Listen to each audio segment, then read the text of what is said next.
দেশ পরিচালনার দায়িত্বের সর্বোচ্চ পর্যায়ে তাকে রাখতে হবে। তিনি আমাদের অভিভাবক, তিনি থাকলেই তো আমাদের দেশের মঙ্গল। যতদিন এই দেশের জন্য প্রয়োজন ততদিন কেন আপনারা 5টা বছর মাইন্ডেড করে দিচ্ছেন?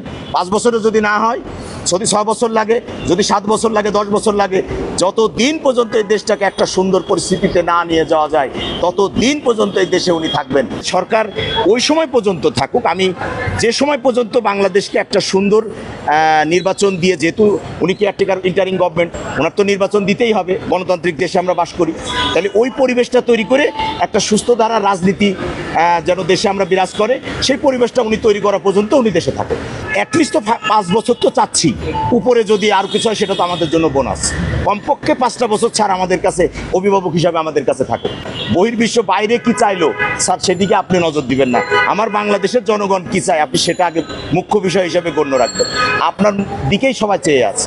বাংলাদেশের জনগণ এই মুহূর্তে চাচ্ছে অস্থিতিশীল একটা পরিবেশ থেকে আপনি যে একটা স্থিতিশীল পরিবেশ এই 10 মাসে নিয়ে এসেছেন, তাতে অনুমান করা যায় যে আগামীতে আপনি থাকলে বাংলাদেশে কত সুস্থ পরিবেশ বিরাজমান করবে। আপনি আরও থাকেন, আমাদেরকে আরও সুন্দর পরিবেশ উপহার দেবেন, এইটাই বাংলাদেশের মানুষ এবং আমার এলাকার মানুষ চায়।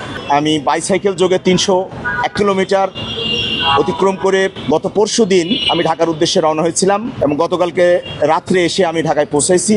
স্যারের আজকে বাংলাদেশের মানুষের জন্য যে ত্যাগ, স্যারের বাংলাদেশের মানুষের জন্য এই দুর্দিনে তিনি যে কাণ্ডারি হয়েছেন, সেই কাণ্ডারির জন্য তার উপরে কৃতজ্ঞতা স্বরূপ আমার নিজের পরিশ্রমের যে ঘাম, আমি এটা যেন দিয়ে আমি স্যারকে কৃতজ্ঞতা এবং এইটা বোঝানোর জন্যই আমি মূলত বাইসাইকেল যোগে সারা রাস্তায় আমি স্যারের প্রচারণা করতে এসেছি যে বাংলার জনগণ স্যারকে এতটাই চাই যে স্যার আপনি আগামীতে আরও 5 বছর 10 বছর স্যার দেশে থাকেন, এই দেশকে আপনি এমন একটা জায়গায় নিয়ে যান যাতে আমরা এই দেশের মানুষ আমরা শান্তিতে সুখে যেন আমরা বসবাস করতে পারি এবং বিশ্বের দরবারে আমাদের যে নাম সুনাম আপনি ফুটিয়ে দিয়েছেন, আরও ভবিষ্যতে যেন বাংলাদেশের নাম উজ্জ্বল হয়ে যায় সারা বিশ্বে। যেহেতু আপনি সারা বিশ্বের একজন আইকন, সারা বিশ্বের শুধু 100 জনের ভিতরেই আপনি না, আপনি প্রথম 6 জনের ভিতরেও আপনি এমন একজন মানুষ, সমালোচনার অনেক ঊর্ধ্বের মানুষ।